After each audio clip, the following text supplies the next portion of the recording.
Hello friends, welcome to another video of innate immunity. So this is the continuation of the immunology lecture series which we had started. So in last video we had discussed about innate immunity. In that particularly we had discussed about the physical and the chemical barriers. So in this particular video we will discuss about the cellular innate response, where we will discuss about the toll-like receptor in detail. So before coming to the topic proper, we have to see few terminologies which we will come across during the particular topic. First one is pattern recognition receptors. What is pattern recognition receptors, or PRR? Means these are certain receptors which recognize certain patterns. What are the patterns? These are the patterns which are present over the pathogens, because we are talking about the immunity or immunology. So the patterns can be either any particular carbohydrate moiety or lipoprotein or protein part or single stranded RNA, double stranded RNA, or any other nucleic acid part which will be recognized by the receptors. So many families of the pattern recognition receptors are present, which help to detect the presence of any pattern or the presence of a pathogen. Presence of a pattern, particular pattern, means presence of a particular pathogen. So and hence the immunity will get alarmed for activating the innate immune response. So the PRR binds to the PAMP, that is pathogen associated molecular patterns. Means the PRR, they bind to certain molecular patterns which are associated to the pathogen. So the terms are clear: PRR, pattern recognition receptors, and PAMP, pathogen associated molecular patterns. The PRRs can be means our receptors can be present both intracellularly or present over the cell surface. The location of the our PRR will be means either intracellularly or over the cell surface, and presence on variety of cells like all the WBCs, B cells, T cells, NK cells, that is natural killer cells, epithelial cells of skin and mucous membrane. As we had seen, the epithelial cells of the skin and mucous membrane, they form the first line of the defense. So the certain receptors will be present over them. If the pathogen will evade the primary or the first line of defense mechanism, then these receptors will be present at that particular place to prevent further injury by the particular pathogens. Vascular endothelial cells, these are the few examples on which the PRRs are present. So 6 families of PRRs are there. First one is toll-like receptors, also called as TLR, C-type lectin receptor, CLR, node-like receptors, AIM2-like receptor, also called ALR, RLR, RIG1-like receptor, and C-gas and STING. We will discuss each one in detail. In this particular video, we will discuss about the toll-like receptors, that is TLR, CLR, ALR, RLR, node-like receptors, C-gas, and STING. These are the few 6 families of receptors or pattern recognition receptors which have been identified in our body. So first, coming to what are toll-like receptors. Also in short form, they are known as TLRs. These are the first families of pattern recognition receptors to be discovered. Till now, 13 toll-like receptors have been discovered. First family, and till now 13 are there, means TLRs are 1 to 13. Then coming to the structure, it consists of a common extracellular leucine rich repeats. This is the external, means both extracellular part, in part which is traversing the cell membrane, and an intracellular part. So the extracellular domain, it contains a leucine rich repeat sequence, that is LRR, which make a horseshoe pattern. Okay, this makes a horseshoe pattern, and this is the extracellular part. Extra part, some part is present on the cell membrane, and last one, the intracellular, there is TIR domain. TIR stand for tall interleukin 1 receptor domain. Tall/interleukin 1 receptor domain. So this is the TIR domain. So these are the 3 parts of the toll-like receptors. Okay. So this is one receptor, but when it binds to, this is the part where the PAMP, pathogen associated molecular patterns they bind. So it dimerizes to form the active receptor, which will further cause signaling of the pathway downstream. So individually this is not active. Two molecules of toll-like receptors they dimerizes to form an active toll-like receptor, which will induce the immune response. So the dimer, as I have told that there are 13 TLR, so either they will bind with the similar toll-like receptor, that is number one will bind with number one, or they will bind with the dissimilar uh, or non-homologous toll-like receptor. So it will be hetero, means either it will be homo or it will be hetero. So let's see.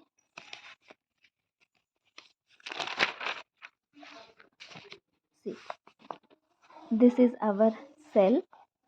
This is the, I've been trying to explain in diagrammatic form so it will be easy to understand. This is our plasma membrane, and inside the cell they are present either on the endosome or on the lysosome. So these are the various toll-like receptors.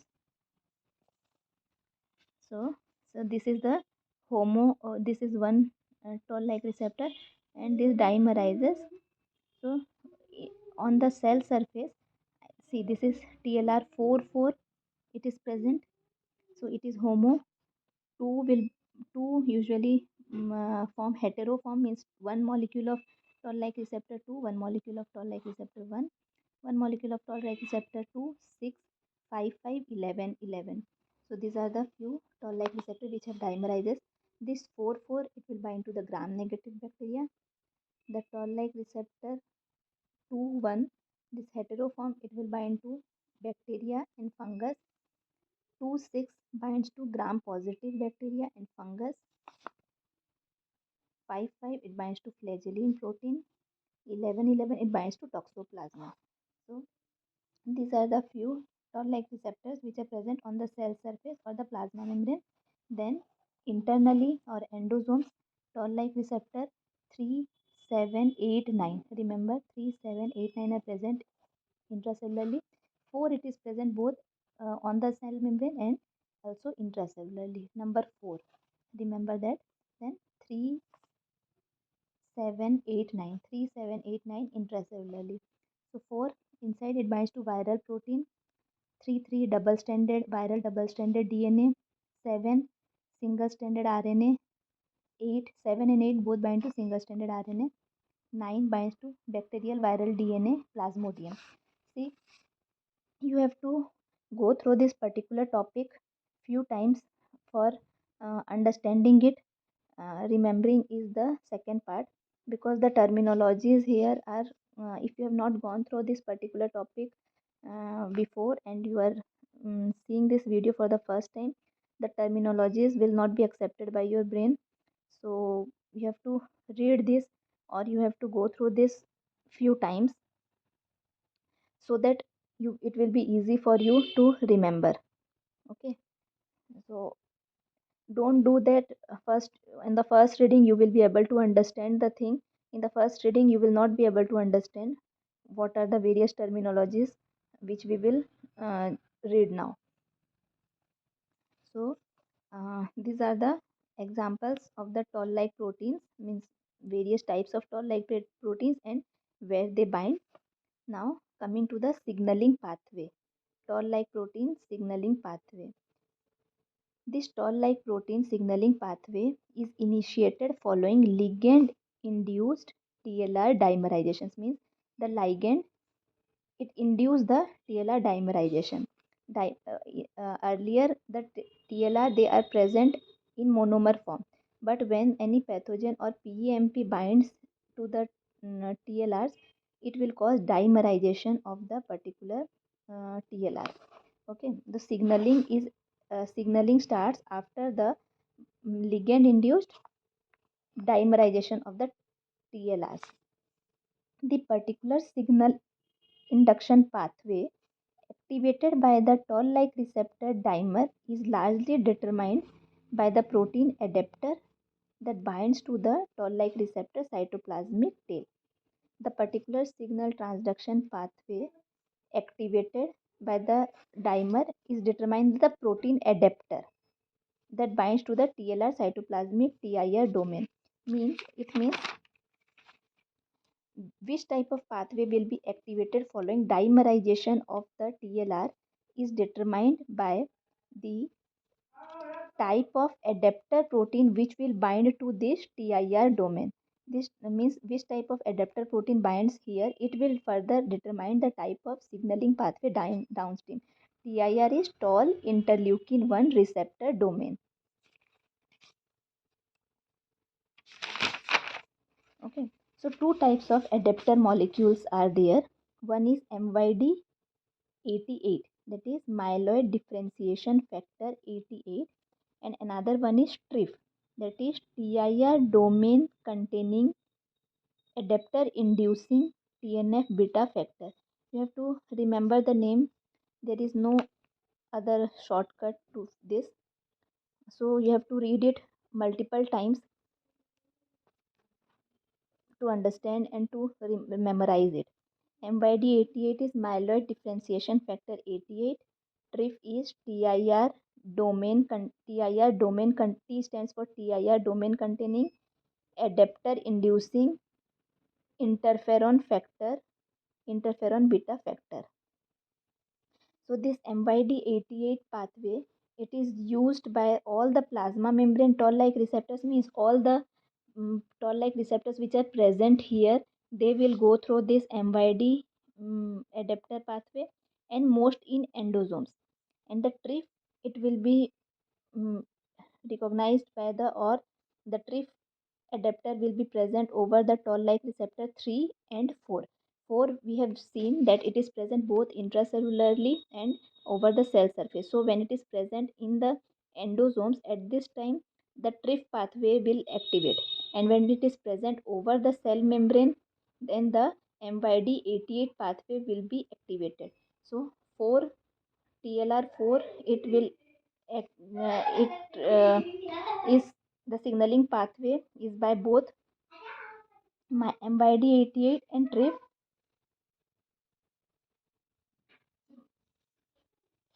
Okay, so start the let's start the signaling pathway. We will see the signaling pathway now. So these are the few terminologies. Short, you have to just take a screenshot of this if you want, because we will come across these terms in our pathway. I have taken a picture from a book, and we will go through that. So this is the picture of the signaling pathway. So what happens here is that this is one monomer of the TLR, toll-like receptor. So TLR21, it dimerizes to form a heterodimer. Lipoprotein is lipoprotein from a pathogen. It binds. This is the TIR domain. What happens? This then, as we have seen that these are the present over the plasma membrane. So it will be recruited further by the MYD88 pathway. What happens? This MYD88, it will recruit the IRAK1 and 4. This one is 4. IRAK4 and IRAK1. IRAK4, IRAK1. MYD88, it will recruit IRAK4. This one is IRAK4, IRAK1. What is IRAK? Interleukin 1 receptor associated kinase. Simultaneously, you have to look this. IRAK1 is interleukin 1 receptor associated kinase. So, what happens? This MYD88, it will recruit IRAK4 and IRAK1. What happens then? This IRAK1 phosphorylates itself, and then also it phosphorylates the TRAF6, means TRAF6. What is TRAF6? TRAF6 is tumor necrosis factor receptor associated factor 6. Tumor necrosis factor receptor associated factor 6 is the TRAF6. So this IRAK1, it phosphorylates and it activates the TRAF6. Now this TREF6 acts as a scaffold which will recruit these adapter proteins. This TAB1, TAB1 and TAB2 are two adapter proteins. What is TAB stands for? TAB stands for TAC1 binding protein 1. See, I'm saying again and again, you have to read this if uh, 3 or 4 times minimum to get through the terminologies. Once or twice, I think it will be difficult for you to go through the to understand the thing. TAC1 binding protein 1. So this IRAK4, it gets phosphorylates, it recruits the TREF6, then it TREF6 creates a scaffold where adapter proteins TAB1 and TAB2 comes. This TAB1 and TAB2, they will bring the TAC1 protein. TAC1 is transforming growth factor beta activated kinase 1. TAC1 is transforming growth factor beta activated kinase 1. So this protein will come, TAC1 protein will come. Okay. So this now the TAB2 means IRAK1, it phosphorylates, it brings the TREF6, then these two adapter proteins come. The TAB2 gets phosphorylated and get activated, and they will bring the TAC1 protein. TAC1 is transforming growth factor beta activated kinase 1. Now this TAC1 gets phosphorylate and becomes active. So this TAC1 protein, it will bring the IKK complex. This one, IKK complex. It will bring this IKK complex. What is IKK complex? The IKK complex consists of NEMO, IKK alpha and IKK beta. This IKK complex consists of Nemo, Finding Nemo. There is one animated movie. IKK alpha and IKK beta. What is NEMO? NFK beta essential modifier. NEMO is NF-K beta essential modifier. IKK is inhibitor of K beta kinase. IKK is inhibitor. NEMO is NF-K beta essential modifier. So this IKK complex, it consists of NEMO, IKK1, IKK beta. So this complex, the IKK beta component, it gets phosphorylated and gets activated. So what happens? Normally what happens? This NFK beta, the role I'm going from this part to this part. Normally, what happens? The cytokines, chemokines, antibacterials, they are not formed in our body unless NFK beta is K beta comes and activates the particular gene. So, but when the pathogen comes, so it is present in an inactive form in the plasma, or sorry, in the cytoplasmic part due to the presence of IK beta, means inhibitor of K beta. IK beta is inhibitor of K beta. When IKK beta gets phosphorylates, it phosphorylates the IK beta, becomes inactive. See, there are various types of enzymes present in our body. If we will go to the carbohydrate metabolism and protein metabolism, many proteins they get activated by phosphorylations. Many proteins are there, or many enzymes are there which get inactivated by phosphorylation, and many important pathway are regulated by that particular way. So here also. Uh, Unphosphorylated or dephosphorylated state of IK beta, inhibitor of K beta, is active. But when it gets phosphorylated, it gets degraded, and NFK beta becomes free, and it is free to come inside the nucleus to bind to the particular gene and starts the transcription of many cytokines, chemokines, and antimicrobial factors to fight against the pathogens. So this is one mechanism. Another mechanism is this TAC1 phosphorylated form. It also activates MAP kinase pathway. It activates MAP kinase pathway. It binds to AP1, and this AP1 will also comes and it will uh, activate the gene for transcription of various cytokines, chemokines, and antibacterial or antimicrobial patterns to form in our body. So I will repeat it again for you. This is one monomer of toll-like receptor. This is we are discussing about the part which is present on the cytoplasm. Two types of adapters are there which will determine the further pathway. One is MYD88 and another one is TRIF pathway. MYD88 pathway is operated by all the toll-like receptors which are present over the cell surface, and TRIF pathway by the intracellular toll-like receptors.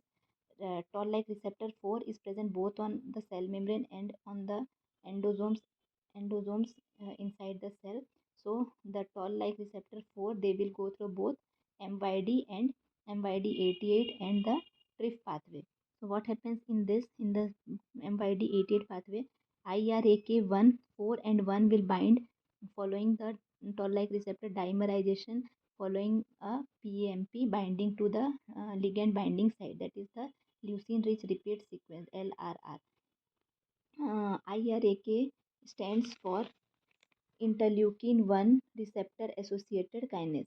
Interleukin 1 receptor associated kinase. These are some kinases. So function of kinase is phosphorylation. It will phosphorylate. IRAK1 is phosphorylated. It recruits TREF6 protein. What is TREF6? Tumor necrosis factor receptor associated factor 6. TREF is tumor necrosis TNF receptor associated factor 6. So this trap 6 will come, it will create a scaffold which will bring the adapter proteins tab 1 and tab 2. Tab 1, tab stands for TAC1 binding protein, TAC1 binding protein 1 and TAC1 binding protein 2. It will bring the TAC1 protein. TAC1 is transforming growth factor beta activated kinase 1. So all these are kinases. So it phosphorylates, it will phosphorylate the tab 2. The tab 2 protein, it will phosphorylate the tab 1, this complex. Then it will recruit the IKK complex. IKK stands for inhibitor of K beta. Inhibitor of K beta. This complex consists of NEMO, IKK alpha and beta. NEMO stands for NFK beta essential modifier, means this complex IKK complex is the inhibitor of K beta kinase, because it will inhibit the NFK beta, means this complex it will inhibit the NFK beta, so the inhibition on NFK beta will be inhibited. Understood? Normally what happens, this uh, NFK beta is inhibited by the its inhibitor, but there is another inhibitor of this inhibitor present, that is IKK complex. So when it's phosphorylates, it inhibits the NFK, the inhibitor IK beta, and the inhibition on NFK beta will be liberated. Thus it will get activated and it will recruit the, it will cause transcription of the genes and to cause the active release of or the production of cytokines, chemokines. Okay, then this pathway, this TAC1 will also activate the MAP kinase pathway, and it will bind to it will recruit the AP1 protein. Then it will bind to the gene and will recruit the formation of various cytokines, chemokines, antimicrobials, which are the part of our innate immunity.